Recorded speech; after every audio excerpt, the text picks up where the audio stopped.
কেটে ধুয়ে নুন হলুদ লাগিয়ে রেখেছিলাম, সব কিছু কোটাকাটি করে এবার চলে আসলাম রান্না করতে। তো রান্না করতে এসে দেখো এখানে আমি আমার প্রিয় কালো কড়াইটা বসিয়ে দিয়েছি, আর বেশ কিছুটার মধ্যে সরষের তেল দিয়ে দিয়েছি। ইলিশ মাছের রেসিপি মানে হচ্ছে সরষের তেল। আর তোমাদের বলে দিই, আমি অনেক দিন পরে একটা রান্নার ভিডিও আপলোড দেবো, অনেক দিন ধরেই দেওয়া হচ্ছে না। তো আর এখানে দেখো কিছুটা বেগুন কুচিয়ে নিয়েছি, আর এখানে কিছুটা বেগুন নিয়েছি একটু লম্বা লম্বা করে।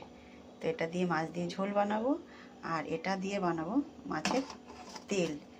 তো চলো রান্নাটা করে নেওয়া যাক। দিয়ে দিচ্ছে এখানে এক এক করে মাছের পিসগুলো ভাজা করার জন্য। প্রথমে এই মাছগুলো ভেজে নিই, বাকি মাছগুলো এরপরে ভাজবো।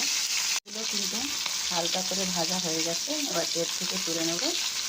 মাছ সমস্ত ভাজা হয়ে গেলে তরকারিটা বসিয়ে দেবো, কিন্তু তার আগে আগের মাছগুলো ভেজে নিয়েছি সেটা বলে দিই। আর এই যেগুলো বাকি ছিল সেগুলো এখন ভাজা করে নিচ্ছি। আর এপাশে আমি কড়াইটা বসিয়ে দিয়েছি তেল বেগুনের ঝোলটা বানানোর জন্য। তো এদিকে তেল বেগুনটা করে নিই, ওদিকে মাছটা ভাজা হোক। মাছগুলো বেশ হালকা হালকা করে ভাজা হয়ে গেছে, যেটা আমি বলেছিলাম যে মাছ হালকা হালকা করে ভাজিয়ে দেবো, বেশি পোড়াইনি। এই মাছগুলোকে তুলে নিই, এর আগে কিছুটা তুলে নেওয়া হয়ে গেছে। বাকি রয়ে গেছিলো মাথাটা ভাজা, এই বেশ বড়ো সড়ো মাথাটাকে ভাজা বসিয়ে দিয়েছি। আর এদিকে তেলটা গরম হয়ে গেছে, একটা তেজপাতা ছিঁড়ে দিয়ে দিচ্ছি, আর এবার দিয়ে দিচ্ছি একটু কালো জিরে। সমস্ত কিছু বেশ লাল লাল হয়ে গেছে, দিয়ে দিচ্ছি বেগুনগুলো, ভালো করে নেড়ে দিই। ধোয়া ধোয়া উঠছে, হালকা করে বেগুনটা ভাজা হয়ে গেছে। স্বাদ অনুসার লবণ দিয়ে দিই, পরিমাণ মতন দিয়ে দিচ্ছি হলুদ গুঁড়ি। এবার একটু নেড়ে চেড়ে নিই।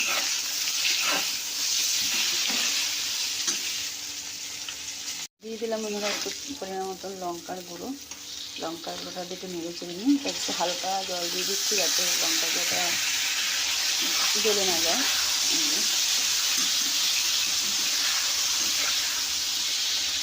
একটু কাঁচা লঙ্কাও দেবো। বেগুনটা কিন্তু বেশ ভালোভাবে কষানো হয়ে গেছে, এবার জল দিয়ে দেবো। পরিমাণ জল দিলাম, জল দেওয়ার পরে একটা টমেটোকে 4 টুকরো করে কেটে দিয়ে দিয়েছি, আর কিছুটা কাঁচা লঙ্কা চিড়েও দিয়ে দিয়েছি। একটু ফুটে উঠুক, তারপরে দেবো মাছটা।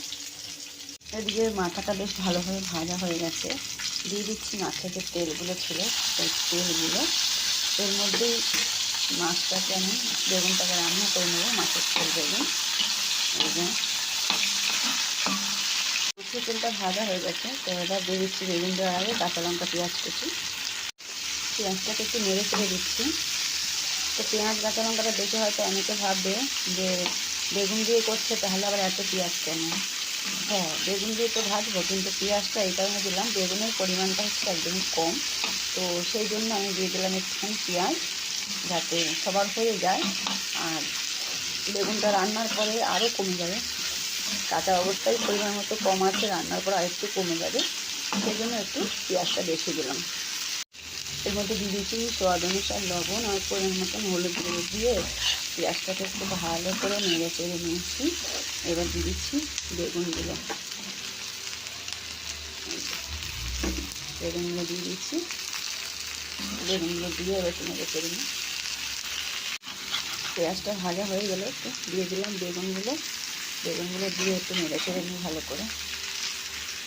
মাছের তেলটা বানাতে বানাতে ঝোলটা ফুটে উঠেছে, তো ভেজে রাখা মাছগুলো দিয়ে দিচ্ছি এবার ঝোলের মধ্যে। সব মাছগুলো দেওয়া হয়ে গেছে, আর একটু ফুটে উঠুক। ঝোলটা কিন্তু কমপ্লিট হয়ে গেছে, গ্যাসটা বন্ধ করে দিলাম। একটু আরেকটা প্রসেস বাকি আছে, সেটা একটু পরে করছি, ধোয়াটা বেরিয়ে যাক। ওদিকে ঝোলটাও কমপ্লিট হয়ে গেছে, আর এদিকে মাছের তেলটাও কমপ্লিট হয়ে গেছে। বেগুন দিয়ে পেঁয়াজ দিয়ে একটু ধনে পাতা দিয়ে দিলাম। এবার বলি বন্ধুরা কী প্রসেসটা বাকি আছে। প্রসেসটা বাকি আছে এই যে একটু কাঁচা সরষের তেলটা ওপর দিয়ে দেওয়া, সেটা দিয়ে দিলাম, এবার ঢেকে দেবো। তো দুটোই তরকারি কমপ্লিট হয়ে গেছে। কেমন হয়েছে রেসিপিগুলো অবশ্যই জানাবে। এই যে তেল বেগুন, বাও, দেখে তো জিভে জল আসছে। তো যদি আমার ভিডিওটা ভালো লেগে থাকে তাহলে অবশ্যই শেয়ার করে দেবে, আর কমেন্টের মাধ্যমে জানাবে রেসিপিটা কেমন লাগলো। যদি ভালো লেগে থাকে ঘরে অবশ্যই বানিয়ে খাবে। আর সাদা সিম্পল রেসিপি, কোনো এর মধ্যে বেশি কোনো মশলা নেই, কিচ্ছু নেই। ধন্যবাদ সবাইকে। Tata, bye bye. সবাই ভালো ও সুস্থ থেকো। আজকে রান্নায় হচ্ছে পেঁয়াজ দিয়ে তেল বেগুন ইলিশ মাছের, আর হচ্ছে তেল বেগুন ঝোল মাছ দিয়ে।